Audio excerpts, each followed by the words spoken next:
دوستوں آج رام پھل کے بارے میں بتا رہا ہوں۔ رام پھل کے معنی اللہ کا پھل۔ دوستوں رام پھل بھی کینسر کا دشمن ہے۔ یہ ہارٹ کے لیے، کڈنیاں کے لیے، لیور کے لیے بہت مفید دوا ہے۔ اور سیتا پھل بھی، رام پھل سیتا پھل دو بھی بہت اچھی دوائیں ہیں۔ یہ کھاتے رہے تو کبھی کینسر کی بیماری نہیں آتی، آپ کے کڈنیاں خراب نہیں ہوتے، لیور خراب نہیں ہوتا، ایسے چیزیں ہیں اس کے اندر۔ دوستو بھائیوں، کیونکہ اللہ دولت بھی دیا، دماغ بھی دیا، اس کی نعمت بھی دیا۔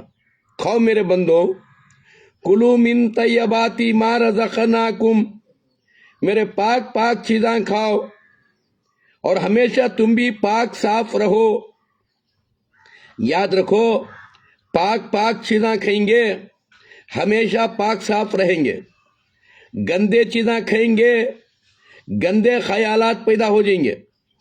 اسی لیے سور کا گوشت کھانا حرام ہے۔ تو سور کا گوشت کھانا کی حرام ہے کہ تو میرے دوستوں سور کے گوشت کھانے والوں کو دیکھ لو، ان کے اندر زنا کی کوئی تمیز نہیں رہتی۔ میرے دوستوں یاد رکھو، بے حیائی، زنا حرام خوری عام ہو جاتے سور کے گوشت کے اندر۔ اس کے واسطے سور کا گوشت حرام ہے۔ مگر سور سے نفرت نہ کریں میرے دوستوں، اللہ کی بہترین مخلوق ہے، اللہ کی مخلوق سے محبت کرنا ہے۔ یاد رکھو دوستوں، اللہ کی مخلوق سے محبت کریں گے اللہ ہم سے محبت کرے گا۔